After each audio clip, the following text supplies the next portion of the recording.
Nous sommes actuellement dans une ère où on est en train de switcher vers l'intelligence artificielle. Donc, vous avez entendu de ce qu'on appelle ChatGPT.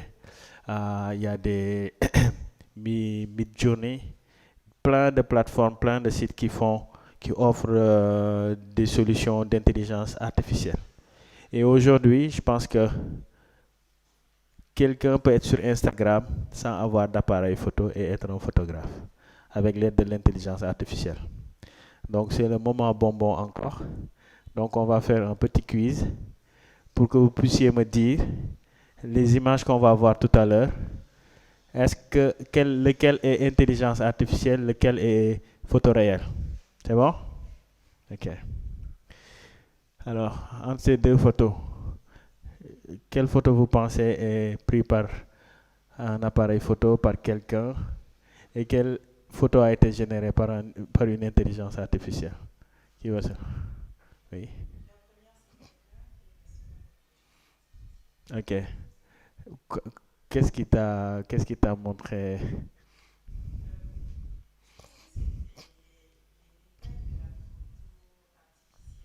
Mhm. Ok.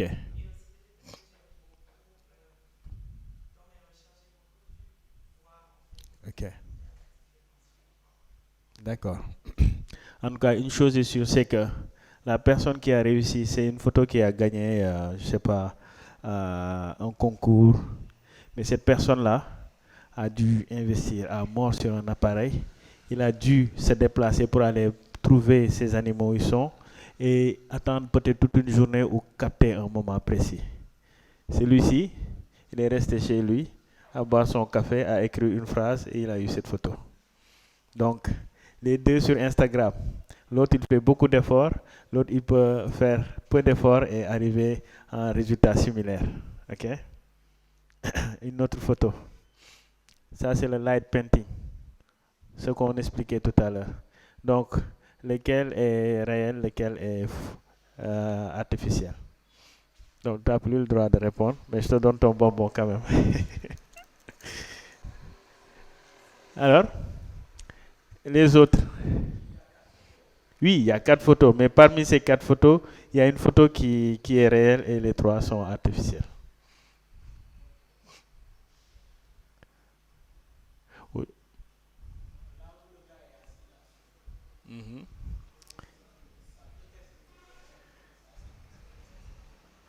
Ok,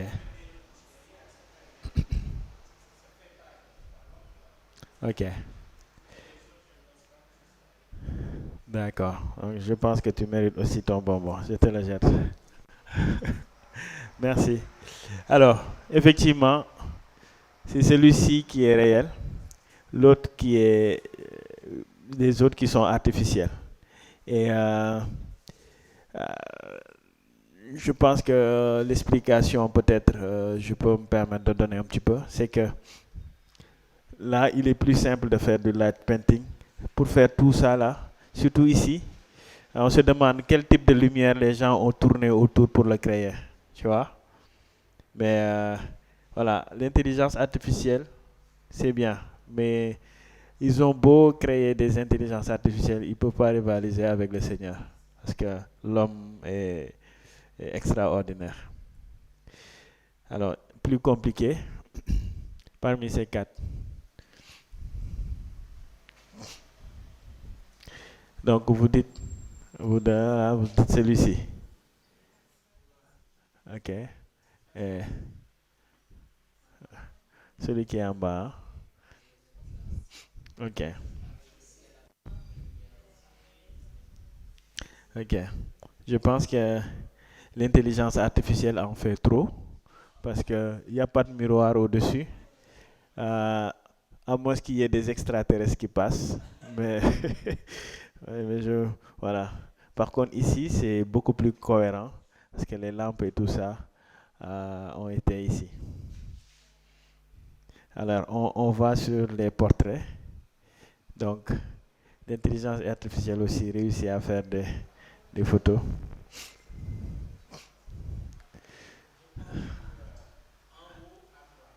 Ok. par l'homme. Ok, ok. Donc exactement, toutes ces femmes-là n'existent pas. Si on est célibataire, on kiffe une, on va jamais la trouver, à moins que trouver, à moins de trouver une personne qui se rapproche. Mais voilà, la personne risque d'être frustrée. Mais celle-là, elle existe vraiment. Avec un peu de recherche, on saura où elle se trouve. Donc, chez les enfants.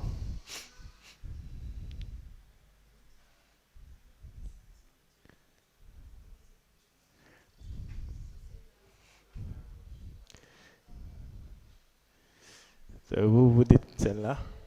Ok,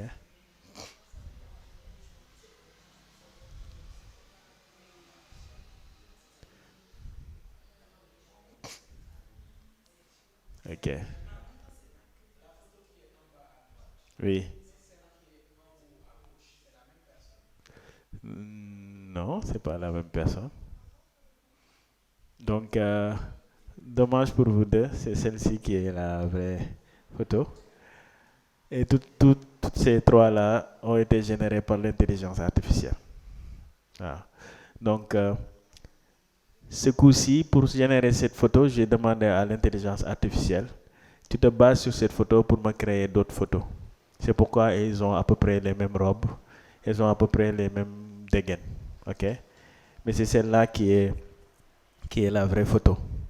Donc, j'ai parlé un petit peu de cette fille. Je ne sais pas si vous la connaissez.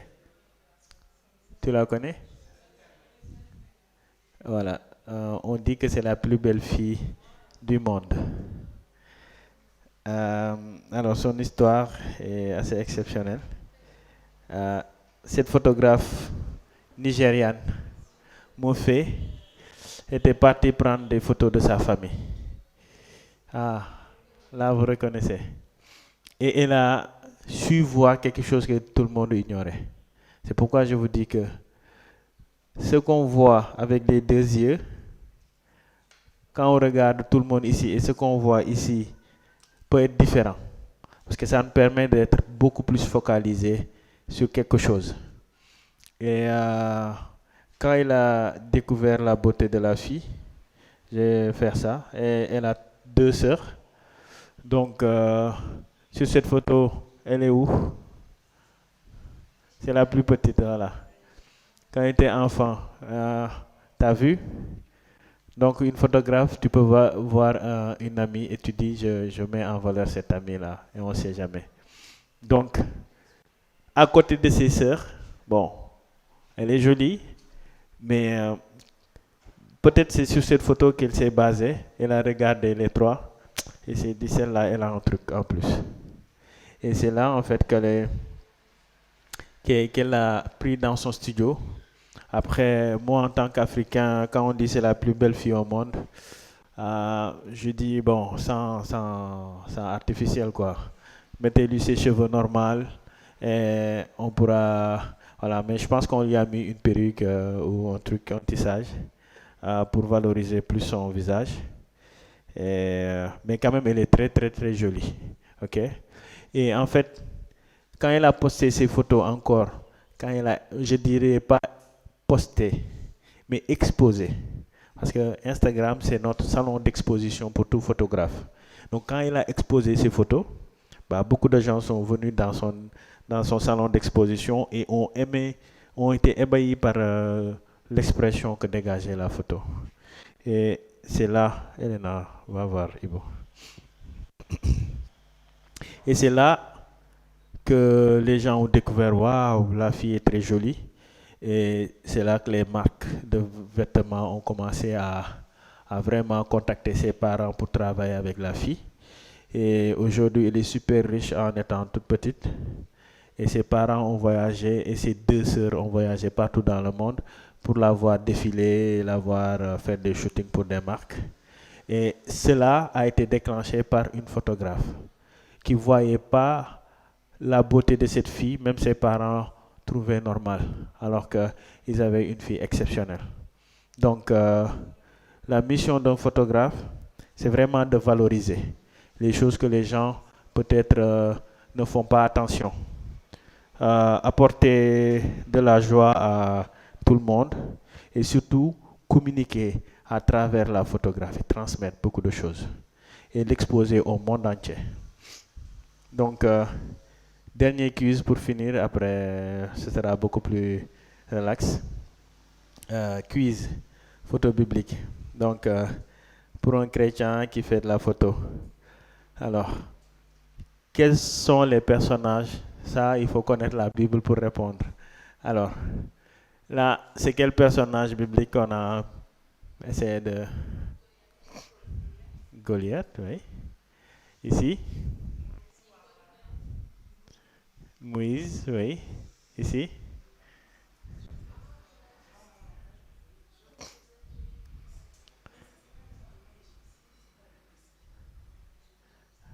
Là. Ok. Là, c'est ok. Goliath, Moïse. Ici, c'est pas encore ok. Non. Josué, Acha, on se prononce. C'est quelqu'un qu'on disait que il coupait ses cheveux. Et quand il coupait ses cheveux, ça pesait tellement qu'il était beau, grand. Qui? Non, je donne encore des détails. Voilà, Absalom. Voilà, Absalom Goliath. Ici?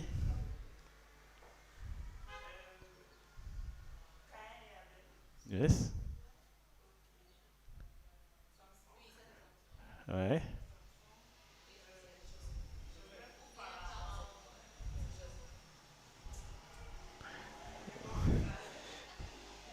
Pharaon, pourquoi on mettrait en valeur Pharaon? Il ne le mérite pas, non. Son cœur a été endurci. Ok. Donc, à l'issue de ce quiz-là, euh, donc encore une fois, vous dire que un photographe, c'est un évangéliste. Un photographe, c'est quelqu'un qui aime son prochain, qui apporte de, de la valeur à son prochain. C'est quelqu'un qui apporte de la valeur à lui-même. Et c'est quelqu'un qui apporte du positif. Donc, là, le micro est ouvert à tout un chacun qui va apporter quelque chose à quelqu'un qui aime la photographie. Ce qu'on doit faire avec la photographie, ce qu'on ne devrait pas faire avant de prendre l'appareil. Parce que je pense que tout le monde a les doigts qui grattent pour prendre des jolies photos. Mais il ne faut pas que... On a dit si notre main nous pousse à pécher, qu'on la coupe, qu'on la jette. Ok? Donc si l'appareil risque de nous apporter des problèmes ou pousser quelqu'un à faire quelque chose qu'il ne doit pas faire, donc je pense qu'on est responsable des images qui sortent.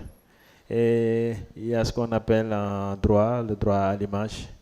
Donc, pour les médecins, ils ne doivent pas divulguer des informations de Ousmane Sonko à Macky Sall, même si Macky Sall menace, n'est-ce pas?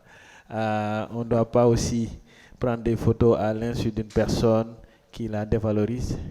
Et surtout les femmes sont beaucoup l'objet de l'image. Donc, en tant que photographe, on est tous responsables. Donc, pensons à prendre des photos qui honorent le Seigneur et qui valorisent notre prochain. Donc, qui veut dire quelque chose pour contribuer à ça? On a le micro où?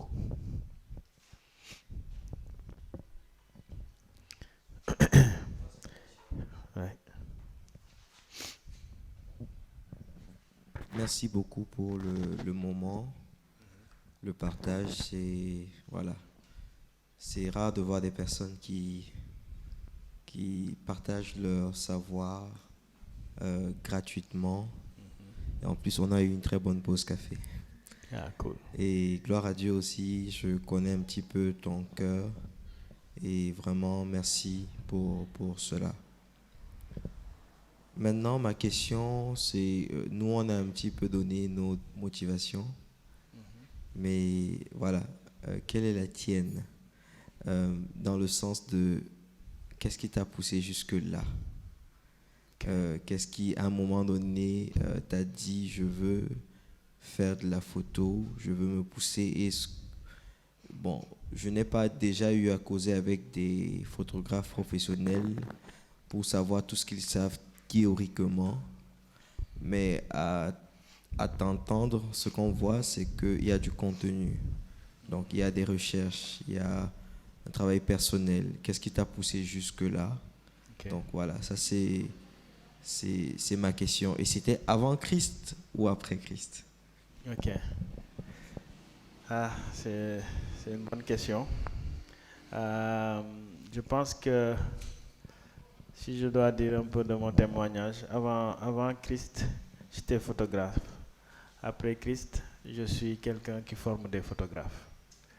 Ok, parce que quand j'étais au Sénégal, je pense que l'iPro que je vous ai montré faisait partie des références au Sénégal, mais aussi je faisais partie des jeunes qui suivaient ce mouvement. Il y en avait peu qui postaient des contenus créés par eux. À l'époque, il y avait MySpace. Après, on est allé à Facebook avant la naissance d'Instagram et autres. Et j'étais sur cette course de notoriété de créateurs de contenu sénégalais. Et après, il est arrivé un moment où je suis sorti du game. Je suis parti en France pour continuer les études. Et quand je suis parti, bah, j'étais plus dans ce mouvement parce que j'apprenais et je devais faire ce qu'on me demandait dans les cours. Et j'ai pu travailler pour une entreprise. Et avant de quitter cette entreprise, bon, j'ai rencontré Christ et j'ai compris que ma mission, c'était pas là-bas. Et quand je suis revenu, j'ai trouvé ce qui était derrière moi être devant, comme le Francis Concept. Quand je quittais, je commençais déjà à faire des mariages et autres, mais je l'ai beaucoup fait en France. Mais ce qu'on fait en dehors du pays peut-être ne compte pas. Donc quand je suis rentré, j'ai trouvé qu'ils avaient des matériels assez sophistiqués, qu'ils avaient occupé le marché et qu'ils faisaient un très bon boulot. Donc je ne pouvais que par humilité me ranger derrière eux. Ok? Et en même temps, je me suis dit, euh, vu que je les ai laissés ici, ils ont grandi, et que moi j'ai fait mes preuves là-bas, c'est un peu, comment dirais-je, j'ai trouvé déplacé de venir et de les concurrencer. Alors je me suis dit, euh, je vais me changer parce que j'ai pas que les compétences de photographe, j'ai d'autres compétences. Par contre, il y a des passionnés photographes qui sont là, qui ont envie d'apprendre. Au lieu de venir, après là, c'est pas le côté chrétien qui parle, mais c'est un peu le côté homme. Au lieu de venir concurrencer des petits frères ou d'autres personnes qui ont réussi à construire quelque chose, moi je me suis dit, je vais former des jeunes et à travers ces jeunes, je vois ma personne grandir. Ok? Et aujourd'hui, Elena, peut-être c'est une personne qui me donne cette chance. Et on commence sur Instagram avec un contenu, avec un nouveau nom, marketing et autres. Et ce boulot-là qu'on a analysé, que les autres n'ont pas mis en place, on va le recommencer à zéro avec Elena. Parce que moi, je vais poser des jalons. Si je viens de recommencer à zéro, ça ne sert à rien. J'ai acquis assez d'expérience là-bas. Et ce n'est pas mon cœur de métier. Par contre, si je réussis avec Elena, qu'elle soit la photographe féminine chrétienne de tel domaine, on peut prendre un autre qui soit le photographe ou je ne sais pas quoi dans le fashion et un autre un photographe dans le monde de photo de street. Là, j'aurais cette satisfaction parce que ça, j'ai plus à cœur de chercher à être le meilleur photographe sénégalais ou autre chose. Parce qu'il y a d'autres qui ont cette vocation, mais ma vocation, en tout cas ce que Christ me demande, c'est de partager ma connaissance et de prier pour que parmi vous, qu'il y ait quelqu'un qui a reçu cette mission d'être évangéliste ou de faire le travail, en tout cas en tant que photographe dans le monde. Mais voilà, je vais être le premier formateur photographe plutôt que le...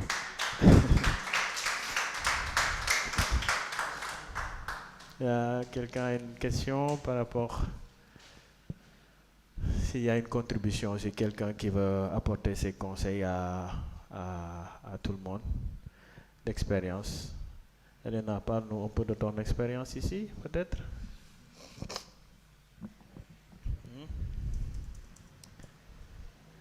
Non?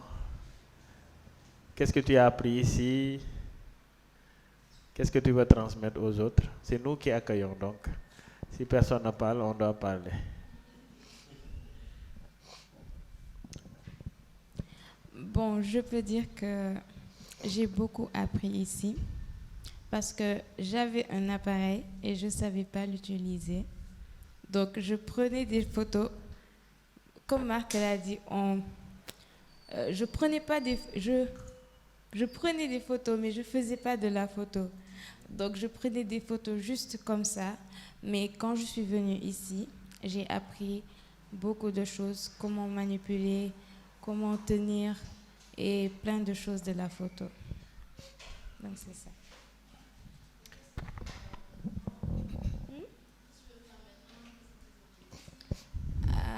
Bon, pour le moment, je ne sais pas encore, puisque je suis en apprentissage. Et voilà. Ok, bon. Elle dit qu'elle est en apprentissage, mais aujourd'hui, elle est en train d'être la photographe événementielle de l'église, en tout cas. Parce que elle est célibataire, elle est jeune, elle a le temps.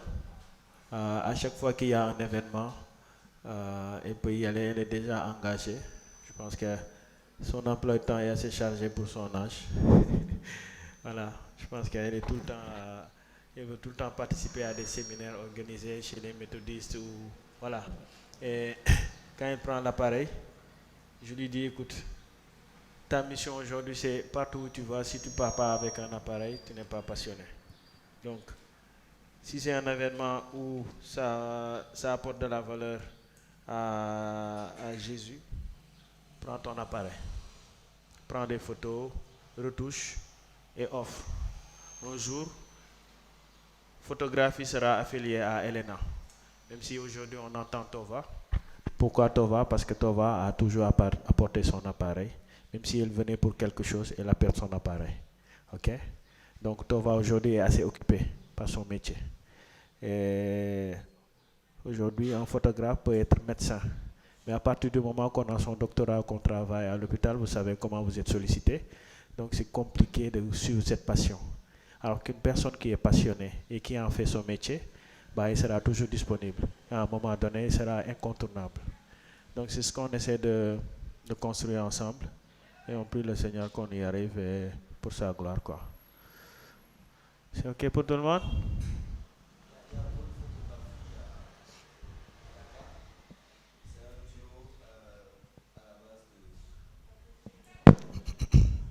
Je dis, il y a une agence de communication à Dakar aussi de chrétiens qui ont quand même déjà, qui commencent à faire leurs preuves au Sénégal, à Dakar aussi en particulier. C'est votre photographie.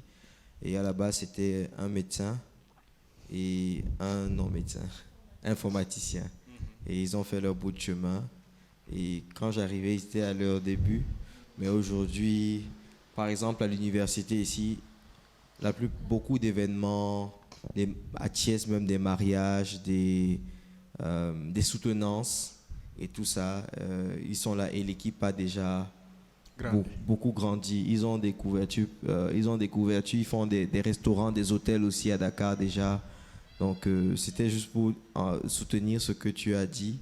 Nous, on a souvent ce blocage là, chez nous, les francophones surtout. Je suis médecin, je suis avocat, je suis informaticien. Je ne peux pas faire ma passion. Je me suis rendu compte qu'à Dakar, il y a beaucoup de photographes, peut-être qui ne sont pas au niveau de tout ce que tu as cité, mais qui sont dans ce niveau, peut-être la zone intermédiaire, non visible, mais qui ont beaucoup de marchés. Je connais un qui avait un marché carrément à la Fashion Week à Dakar. À chaque fois, c'est un étudiant en médecine. Il s'est tellement développé qu'à la Fashion Week de Dakar et des événements, c'est lui le photographe principal qu'on invitait. Okay. Et pourtant, il était étudiant en médecine.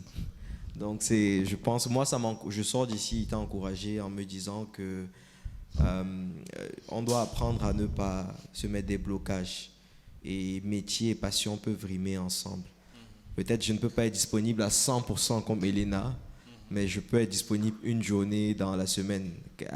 Qu'est-ce que je peux faire avec mes une journée dans le domaine? Comment je peux progresser? Donc, vraiment, merci. Et moi, je sors aussi avec ce plus-là. Okay. Ok, toujours pour aller dans le sens de mon ami, il faut aussi rappeler que être photographe, c'est être entrepreneur. Même si on est passionné et qu'on veut faire ce job, c'est être entrepreneur. Et quand on veut entreprendre, en tout cas du peu que j'ai appris à l'école, il faut une stratégie. Il y a beaucoup de photographes, mais qu'est-ce que vous apportez? C'est très important. Votre style, votre manière de faire va faire qu'on va vous distinguer. Le marché est très grand, mais qu'est-ce que vous rapportez? Qu'est-ce que vous venez changer? Qu'est-ce que vous venez améliorer? C'est ça qui fera la différence. Au début, vous en faites une petite passion, mais après, on va vous solliciter à cause de votre personnalité, de ce que vous apportez. Voilà, donc je pense que c'est très important. Oui, c'est très intéressant, je pense, la stratégie quand on commence.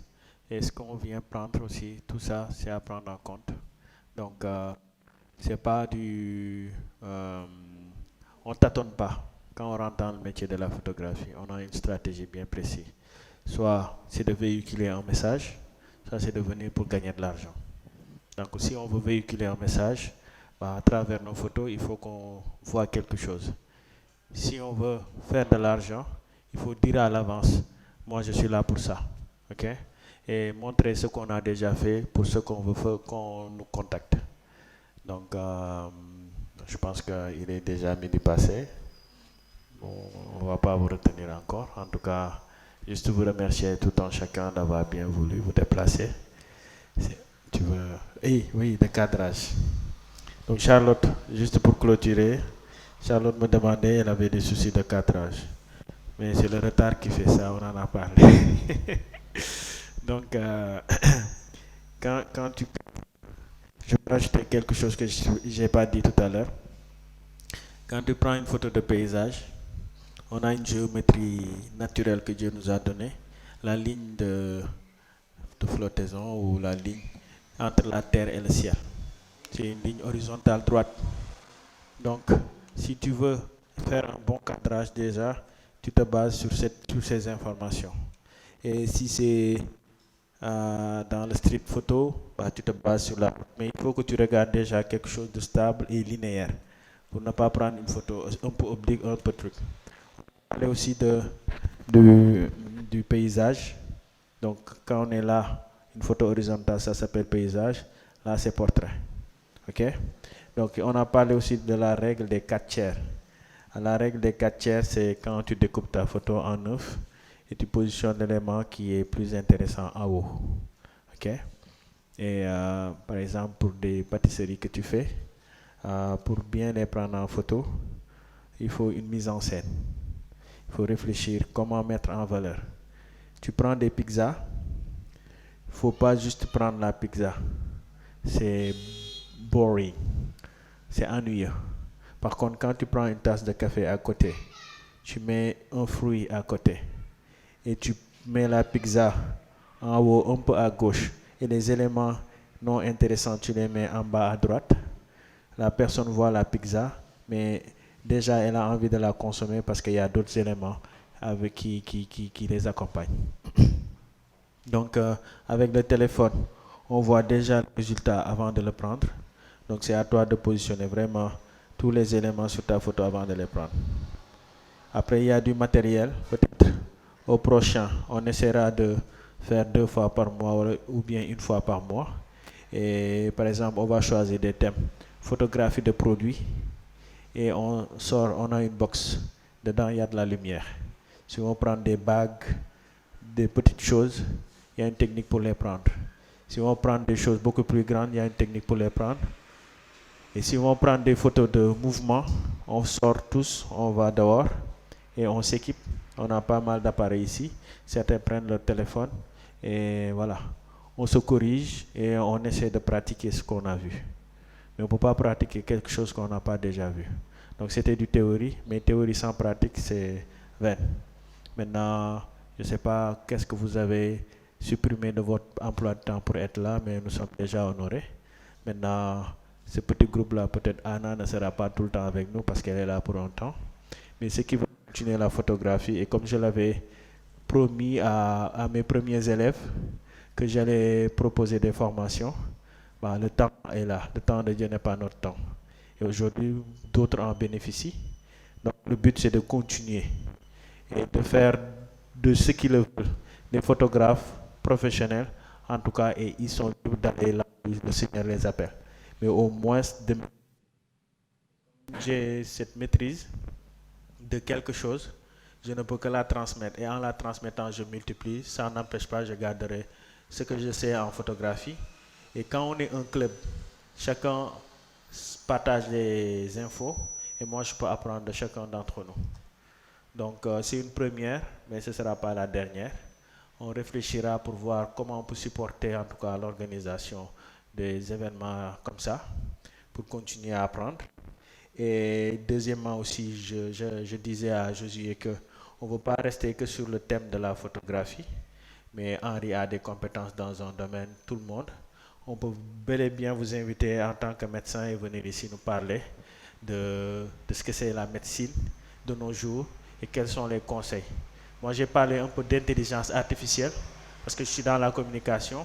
Donc, c'est important de vous dire qu'un jour, vous pourrez voir un compte Instagram qui publie que des photos d'intelligence artificielle et dépasser tout le monde. Parce que cette personne n'a pas d'appareil, mais sait ce qu'elle veut véhiculer. Et ça peut lui permettre de gagner de l'argent pour s'acheter un appareil et commencer à prendre des photos que l'intelligence artificielle n'a pas pu lui donner. Donc, il n'y a pas de barrière. J'ai pas d'argent, j'ai pas d'appareil compliqué. Ça ne doit pas être un frein. On a tout pour réussir. Maintenant, il faut commencer. Si on a un compte Instagram perso, on peut en créer un deuxième, on l'appelle photographie, on trouve un nom cool, on commence à mettre. Et vous verrez d'ici quelques temps, si c'est vraiment quelque chose qui peut aller à un niveau, vous aurez commencé quoi. Penda, tu es un peu enrhumé, Massa, mais j'espère que tu as retenu des choses. En tout cas, tu as vu l'enfant comme toi, que quelqu'un a pris en photo et qui a réussi, qui a gagné beaucoup d'argent. Donc toi-même, en tant que photographe, je te considère comme photographe. Donc, il faut penser à ça. Si tu vois quelqu'un dans ton école qui est exceptionnel, qui dégage quelque chose, faut penser à la prendre en photo. Ok? Instagram, c'est trop tôt pour toi, mais bon. Le téléphone de maman, tu gardes les photos là-bas, en attendant. Ok? Sinon, un jour, on pourra parler avec tes parents, on te crée un compte Instagram. On le gère pour toi jusqu'à ce que tu sois apte à gérer ça. Bon, merci. J'espère que je n'ai rien oublié. Merci à l'équipe, notre cher technicien qui est caché derrière là-bas. Merci à Elena. Et un autre technicien, mais il est plutôt manuel. Donc c'est celui qui nous fait ces trucs-là de recyclage. Tout ce qu'on a qu'on peut recycler, on recycle, on crée. C'est lui qui nous a fait le logo avec du bois recyclé. Donc, à chaque fois que vous viendrez ici, je pense que vous trouverez quelque chose de nouveau.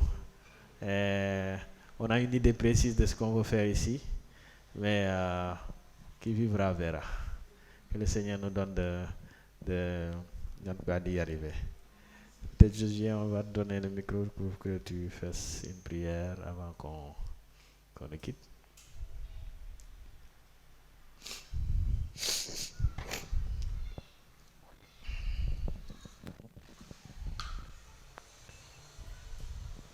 Père, nous voulons te rendre grâce pour ces moments que tu nous as donnés, des moments de qualité. Seigneur, nous sommes reconnaissants parce que c'est toi qui nous as conduits ici et c'est toi qui as fait naître dans ton serviteur et dans celle de son équipe cette vision. Merci Seigneur de ce cadre qui est un grenier, je crois, Seigneur, pour susciter de nombreux talents pour le royaume. Merci Seigneur de les bénir abondamment. Merci de remplir, de pouvoir aux besoins, de combler Seigneur les manques et les vides. Amen. Et de les propulser Seigneur là où tu les attends. Père, le Sénégal a besoin de Jésus au travers de toutes les formes possibles. Merci parce que tu vas les utiliser pour amener cette forme au travers de la communication en général.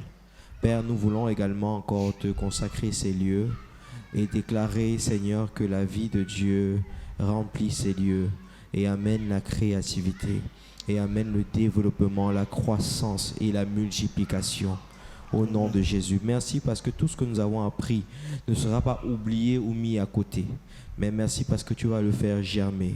Au-delà de cela, nous prions que tu fasses naître en nous une passion pour ce domaine et que tu enlèves les barrières psychologiques, sociales ou même financières qui peuvent nous empêcher d'embrasser, Seigneur, cette voie. Père, nous voulons par-dessus tout que ton nom soit glorifié. Merci parce que nous savons que tu as dit c'est une étape et que la prochaine tu la prépares déjà. Reçois toute la gloire et l'honneur, Seigneur, au nom de Jésus-Christ. Nous t'avons prié. Amen. Amen. Merci à tous. Merci. Et on vous tient au courant pour la suite. En tout cas, à chaque fois que nous organiserons une autre formation, vous serez informés en priorité pour vous inscrire avant de clôturer. On était censé être 12 aujourd'hui, mais c'est déjà pas mal, on est plus de la moitié. Donc, ça continue. Et que tout esprit qui vient que pour voler, tuer et dérober soit anéanti au nom de Jésus. Merci.